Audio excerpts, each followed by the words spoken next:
Sometimes in life, it feels as if we are walking in circles. We try to change. We promise ourselves, never again. And yet, somehow, we end up in the same place, again and again. Why does this happen? Why do we keep falling into the same patterns, the same mistakes, the same regrets? From the perspective of Buddhist wisdom, the answer is not to blame yourself, but to gently awaken. The Buddha didn't judge those who struggled. He understood. He saw clearly why we suffer, and more importantly, how we can begin to free ourselves too. The Buddha taught that at the root of our suffering is avidya, a gentle word for not seeing things clearly. We don't repeat mistakes because we are bad or broken. We repeat them because something in us hasn't yet awakened. We're living on autopilot, responding to life through old perceptions, unaware of the deeper patterns guiding our actions. It's like walking in a dim room.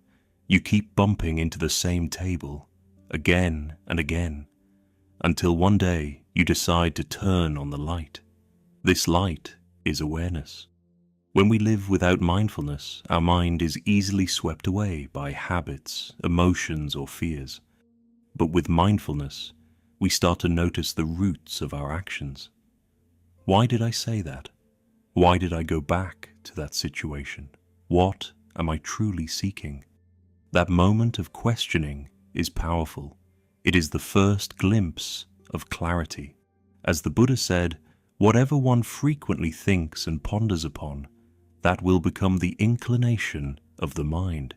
If we keep feeding the same fearful thoughts, the same insecurities, they grow stronger.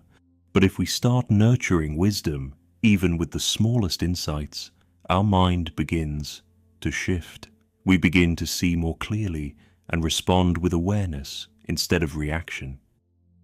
Another reason we repeat mistakes is tanha, craving or attachment, not just to people or objects, but to feelings, to approval, to the illusion of control. We chase what feels good in the short term, even when we know it doesn't serve us in the long run. Sometimes we return to harmful habits or people not because we love the pain, but because we fear the unknown. The familiar, even when it wounds us, can feel safer than the unfamiliar healing we've never experienced. Imagine someone who keeps returning to an unhealthy relationship.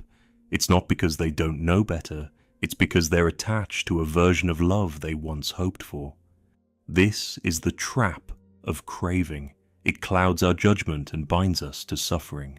The Buddha gently reminded us, from craving arises sorrow. From craving arises fear. For one who is free from craving, there is no sorrow or fear. Freedom begins the moment we realize that not everything we want is good for us.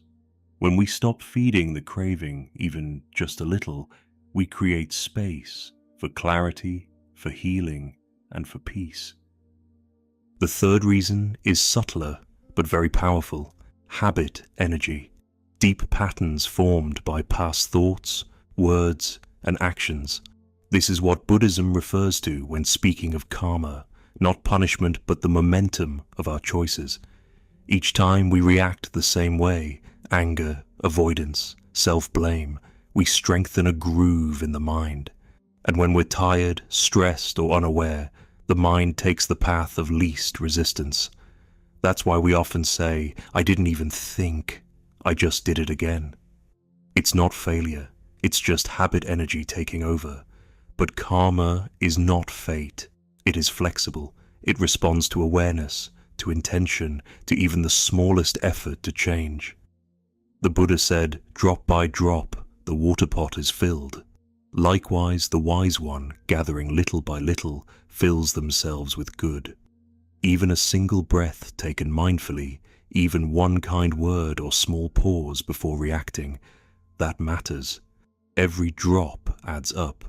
And over time, those little choices reshape our entire path. You are not broken. You are not failing. You are simply learning to wake up. Mistakes are not a sign of your unworthiness. They are a call to look deeper, to love yourself more gently, to walk with more light. The Buddha didn't ask us to be perfect. He asked us to be aware, to observe, to choose wisely, and to begin again when we fall. So if today you find yourself in a familiar place, pause, breathe. You are not starting over. You are starting from wisdom. And with each conscious breath, each mindful choice, you are planting seeds of peace, of clarity, of freedom. As the Buddha said, just as a candle cannot burn without fire, men cannot live without a spiritual life. If this message brought you peace, I invite you to stay on this journey with us. Subscribe, reflect, and return whenever your heart needs a moment of stillness.